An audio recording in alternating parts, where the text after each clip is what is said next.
Being a local in Bermuda, to me, is definitely a blessing.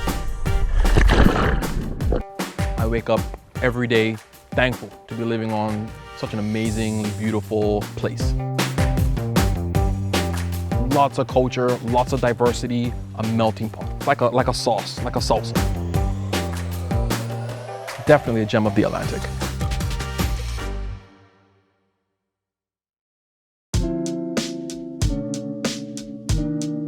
My name is Weldon Wade, and I'm an avid Bermudian scuba diver, free diver, I do commercial diving, and I'm also an avid lionfish hunter. As a local, born and raised, I've learned so much about my island and all the nooks and crannies and where to go and find different things. 21 square miles of land, surrounded by 200 square miles of reef, 64,000 people, a lot of history, a lot of culture, so much to see and so much to do. The first thing that'll captivate you and blow you away are the different colors of the ocean. A lot of green, a lot of turquoise, and different shades of blue. It blows you away. Like, the color palette of the ocean is amazing. I think the most popular thing to do in Bermuda, from a local's perspective, would definitely be spending time with family and friends. My first living memory is of my father throwing me into the ocean at a popular beach nearby, Horseshoe Bay. Snorkeling is one of the best and quickest ways for first-timers to get on the water and see for themselves what's swimming around. We're at John Smith's Bay, which is one of my favorite places to go snorkeling. This beach has reefs you can snorkel, it's protected by lifeguards, and has easy parking. I find that there's so much diversity, so many things to see just underneath the surface. You don't have to go deep, you don't have to dive long, and you don't need a bunch of apparatus to do it. You can find some amazing, breathtaking things in 3 feet of water.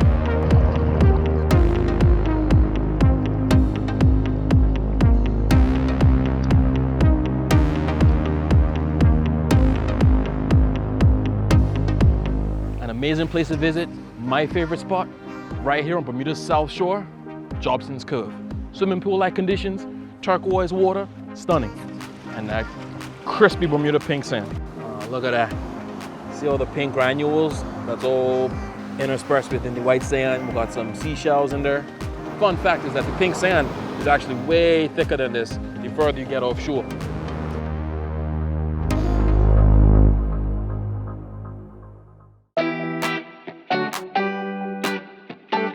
Right now, we're in the old historic town of St. George. A lot of shops, lots to see and do. Whenever I'm down here, I gotta check out my favorite restaurant, Wahoo's. I'm here with Chef Conrad, and we're gonna be preparing something really, really special. Chef, what are we gonna do today? Well, we got a nice 100-pound locally caught rockfish here, and we prepare our famous fish chowder. Bermuda's cuisine is, I think, quite unique, but as you can imagine, the foundation would be fish. We've got local fish chowder, which is like a fish soup.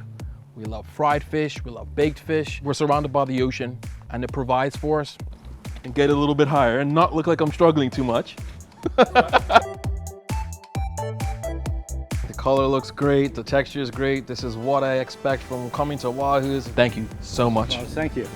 Glad you enjoyed it.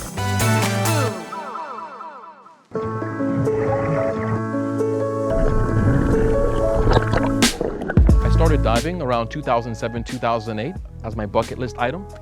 Diving changed my perception of the ocean tremendously. And the best way for me to explain it is how when we look out to the surface of the ocean, we see the blues, the greens, the turquoises, the clarity, and all the creatures. And it wasn't too long after that, probably 2 or 3 years after that, I just recognized that not too many Bermudians indulged in scuba diving or took scuba diving up as a hobby. So I said, listen, let me start an organization that'll bring the diving community together to do good. So that's when I formed Bermuda Ocean Explorers, and then I changed the name a few years ago to Guardians of the Reef to have a global expansion, really. Over the years, Guardians of the Reef, during our marine debris cleanup efforts, we've collected over 10 tons of debris every year. Ocean health and human health are interconnected. And for us to remain healthy as a people, as humans, the ocean's health is critically important to that balance.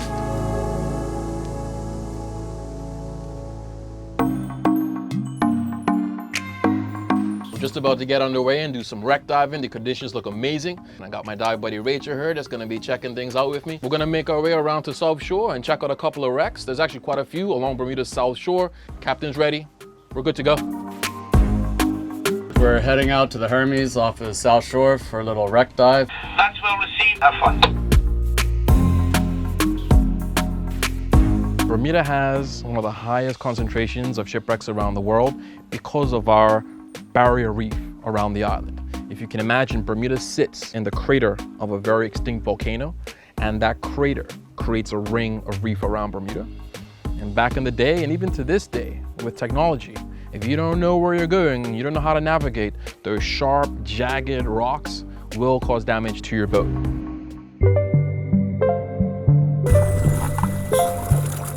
Breeze fine, taste fine, we're good. Today we're heading out to check out 3 shipwrecks right off of Bermuda's South Shore. The ecosystem has evolved around most of the wrecks I've seen in a very gradual way. Coral does take some time to grow, but algae is actually quite quick to grow. Once you get algal growth, you get the small fish, and big fish are attracted to small fish, so nature takes its course in that regard. The Hermes is one of a couple of wrecks that were purposefully sank. It sits in about 80 feet of water. It's mostly intact, so it's wonderful to explore on scuba. You can get down into the lower decks. You get a sense of what it was like to be on the boat. Around the wreck of the Hermes, it's some of the most amazing coral you've ever seen. It's very healthy. So once you see the wreck, it's definitely worthwhile to check out all the coral reef.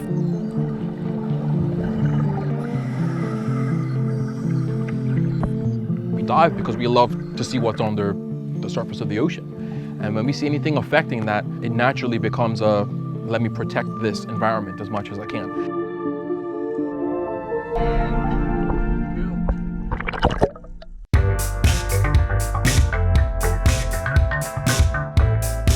There's a good vibe about Bermuda and Bermudians. We have a very long history, a very deep culture, and once you visit, you'll see for yourself.